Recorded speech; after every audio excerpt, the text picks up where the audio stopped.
It was the Grange Hall to begin with, built around 1890, and the Farmers Exchange was downstairs. And then later they added the back half as kind of a granary. There's a trap door in the floor. There's a large wooden wheel where they would use a pulley to pull up bags of grain.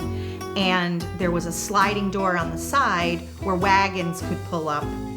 They had a farmers exchange down here on the lower floor, and the upper floor was for events and Grange meetings and so forth.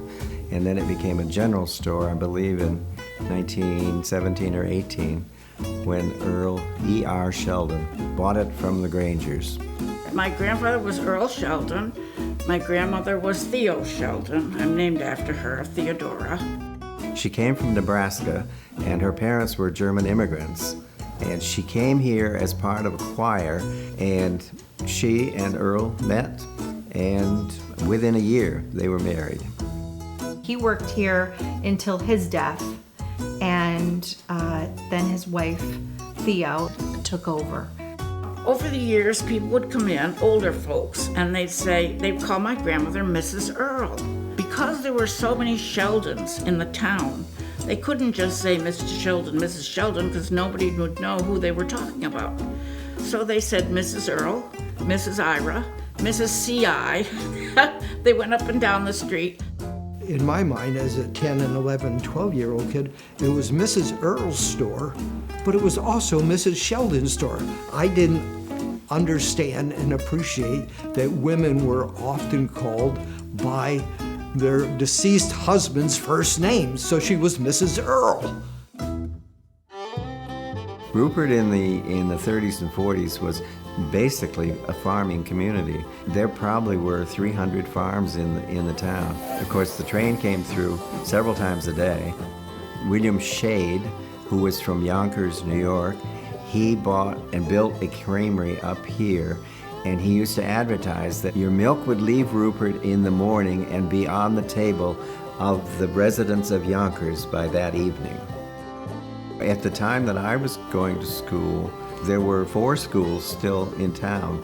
We had 11 at one point. I went to school over here until 5th grade. Had several teachers. We had an outhouse at first. There was a long corridor in the back, and you went to the outhouse. You didn't linger because it wasn't heated.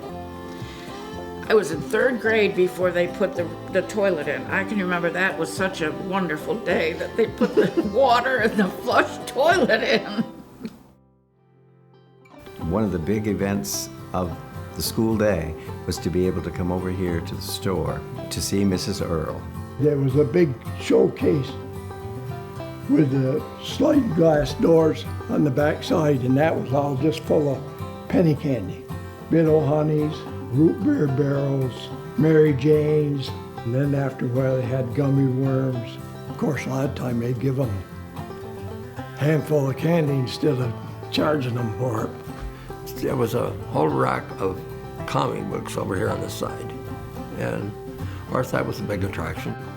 And I can remember there was never any room to walk through here. All the area in this area here was all full of boxes and magazines, and when I was a young kid, there was full of dirty magazines, so we used to go back there and read them. There'd be a few girly magazines, and Miss Earl, she would prohibit those, but Helen would stick them up and back. We'd just get around back and look through those.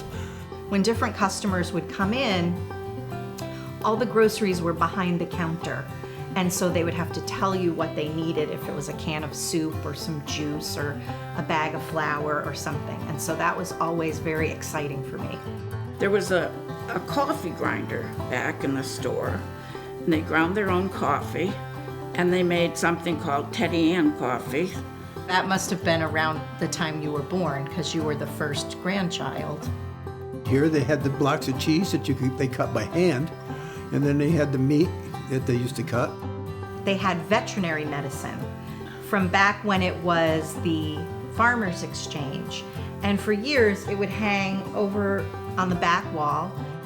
The cookies were in those containers in bulk. Yes, bulk. And so you could reach in and put in a bag how many different kinds of baked goods you wanted. And there were a lot of broken cookies. You were allowed to eat the broken ones. We broke them. That was This is the drawer that they used before we had the nickel-plated cash register. And it has a combination in here. This is for the change. This is for the dollar bills. She sold gasoline. There were 2 pumps out in the front of the building. And later on, when we got dial telephone, there was even a phone booth out in front of the store. As a kid, in '49, I peddled raw milk in Rupert. It was in mason jars. The people would give me a jar. Sometimes they were mayonnaise jars. Helen Harrington, Mrs. Earl, Sheldon's daughter, she was the person who would pay me my 15 cents per quart at the end of the month. A lot of women made their own dresses, and they made their children's clothes and so forth. So you could get your materials here. Get through haying and through your chores, and I guess I'll walk down to the store. And somebody'd come in and seen a while, and you sit around and visit with them. One thing was nice about the town is you knew everybody. And everybody was your friend, and everybody looked out for everybody else. She kept little notebooks for each family. And when we cleaned it out, we found many, many unpaid bills. So she was a bit of a... She wasn't good with She was books. a bit of a missionary in a sense because, she did a lot for the community. She really did love this community and the people in it. I grew up in the house next door to the store. My grandmother lived there. My Aunt Mamie, who was my grandmother's sister, lived there with us. It was a full house. My mother was Helen Harrington. My father was Harold Harrington, who worked on the railroad at first. And when he retired, he came over here and helped my mother. And they met here. Yeah, they met here. The post office used to be in this corner over here. And my father came in for a money order. And it was love at first sight. You could get almost anything that you needed for your general upkeep of your home, because the general store was just that. It was a general store. If somebody come in here and didn't have any money, says, okay, take it. You know, she'd maybe write it down, make it slip out, and they could continue to do that. But week after week, and I'm thinking if she'd ever ask them for any money. And maybe that was one of their downfalls. Not too many newcomers came. I mean, there was nothing here for them. Jobs were in Manchester. Maybe there were some in Salem, and the slate company was in Granville, or farming. Those were the only places you could work. Dairy farming was mostly moved to the Midwest, and local farms, hill farms couldn't compete. And also the supermarkets were handling more and more stuff all the time, and it was more convenient than just going to a supermarket and buy everything they needed. They didn't want to come here. It was dark, it was dingy, it was full of stuff. She was a little bit of a hoarder. Oh, a little bit? Yeah, she was a hoarder. And it was not easier, but maybe more alluring to go out of town and buy things which you could find somewhere else and which this store could not afford to handle. Mrs. Earl was failing health, and Helen used to spend so much time taking care of her that she just didn't open up the store that much. It was around 1983 or 4, I think, that we finally closed the store. It was sad. We had to cry and carry on to get her to do it even. Yeah. She was so determined. It was sad in a way because you lose a village center when you lose a village store. A group of us had the idea that this store, this building, would be a good place for some kind of community center. It's right next to the town green, it's across from the library and one of the churches. It's right in the center of the village. When we found out that the Rupert Village Trust was going to restore it, create programs here, open it up to the public, and do all the wonderful things that you're planning to do, we were really excited. Of course, before you ask anyone for a penny to, raise money to first purchase the property, they want to know that the community's behind it. I'm tickled to death. He just took right off, So many people and so enthused. It's true that when people come and tour this building, if they haven't seen the inside before, they're usually pretty surprised at how much of the original fixtures and structure are here, and the interior finishes. I mean, this upstairs is case in point. I am very pleased with what's going on now because we're putting life back into something that was losing life. And it's amazing to me and very pleasing to find the people who are interested in rebuilding that spirit again. We're losing it all over the place with the way we grew up.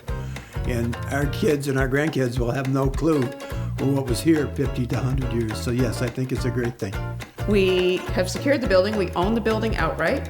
The next thing is some major structural work. So once we have a kitchen and a septic, we can put in a cafe.